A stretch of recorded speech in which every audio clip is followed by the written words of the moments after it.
Subtle আর্টের আজকের পর্বে আমরা শিখব কেমন করে টেন্ডারের অ্যামেন্ডমেন্ট বা করিজেন্ডাম দিতে হয়।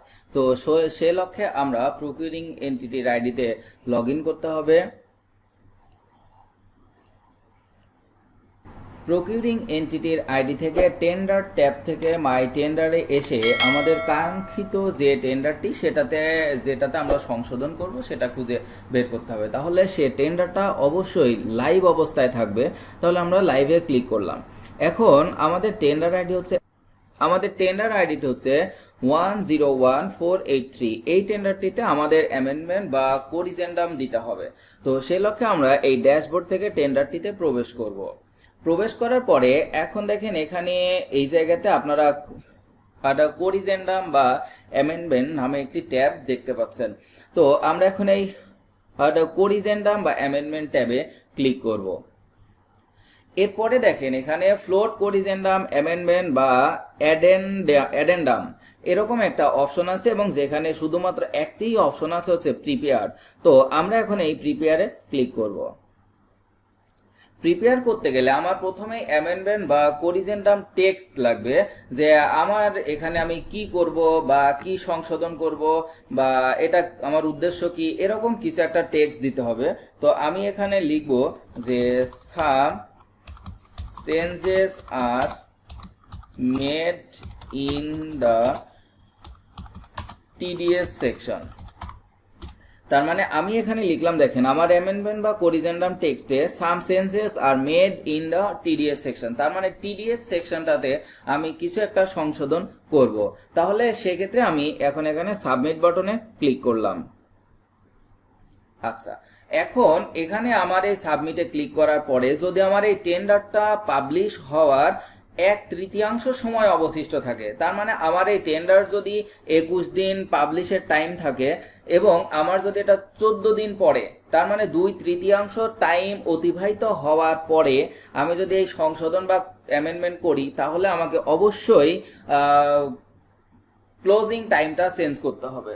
এখন কত চেঞ্জ করতে হবে সেটা আমরা শিখবো হচ্ছে পিপিআর এর বিধি 95(6) অনুযায়ী, যেখানে বলা আছে যে যদি কোনো দরপত্রের সময়ের নির্ধারিত সময়ের মধ্যে 1/3 সময় অতিবাহিত অবস্থায় দরপত্র দলিলে কোনরূপ পরিবর্তন বা সংশোধন করা হইলে ক্রয়ের শর্ত এবং সংশোধনের ধরন ও প্রকৃতি বিবেচনা ক্রমে তফসিল 2 অনুযায়ী ন্যূনতম 3 দিন সময়সীমা বৃদ্ধি করিতে হইবে।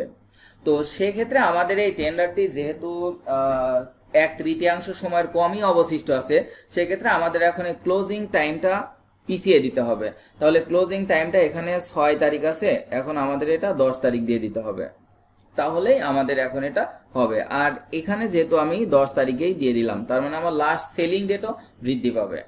তো এখন আমাদের এখানে সব অংশটুকু ঠিক থাকবে, কোনো কিছু চেঞ্জ করব না। আর টেন্ডার প্রপোজাল সিকিউরিটিটাও 10 তারিখেই দিয়ে দিলাম। এখান থেকে অবশ্যই tender security proposal last submission date, আর হচ্ছে এখান থেকে লাস্ট সেলিং ডেট, আর এই জায়গা থেকে ক্লোজিং ডেট, এই ডেটগুলো অবশ্যই পরিবর্তন করে দিতে হবে। তো এই অংশে আমার আর কোনো কাজ নাই, এখন আমি এটা সাবমিট বাটনে ক্লিক করে দিলাম।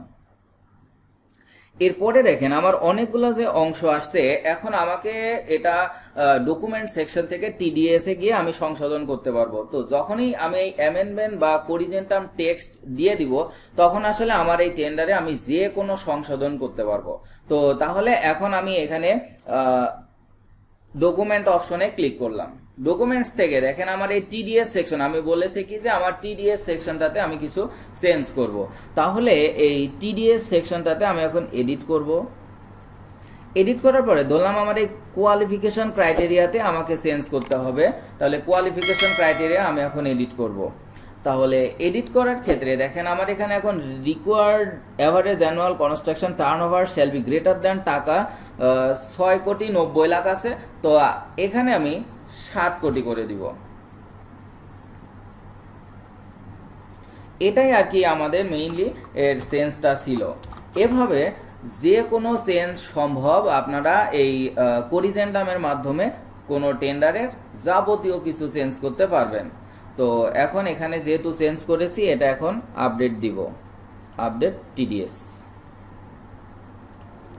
আচ্ছা, এখন যেহেতু আমার এটা আপডেট হয়ে গেছে, আমি এখন গো ব্যাক করব এবং গো ব্যাক করে এটা আমাকে এখন পাবলিশ করতে হবে।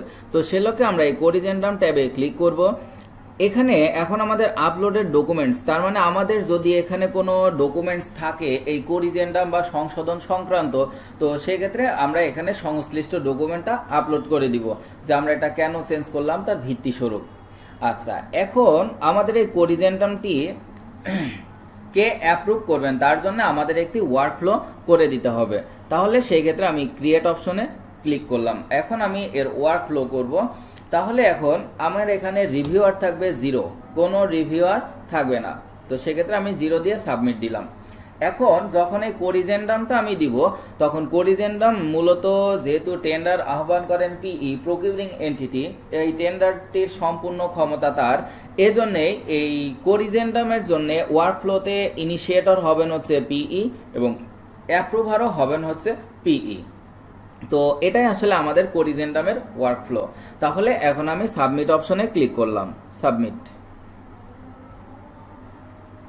এরপরে দেখেন এই কোরিজেন্ডামটা কিন্তু এখন আমরা আবার চাইলে আবার এডিট করতে পারবো এবং এখান থেকে আমাদের এখন এটা পাবলিশ করতে হবে। তাহলে এই কোরিজেন্ডামটি সকল ঠিকাদার আবার দেখতে পাবে। তো আমরা এখন এটা পাবলিশ করব, পাবলিশ। এখানে একটা কমেন্ট লিখতে হয় ইজিপিতে, পাবলিশড।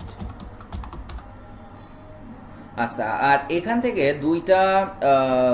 দুইটা সেকশনের, অর্থাৎ আমার আগের যেটা এবং এই কোরিজেন্ডাম দেওয়ার পরের দুইটার পার্থক্য, এখানে আমার মেন যে বিষয়গুলো সেটা আমি এখান থেকে দেখতে পাবো।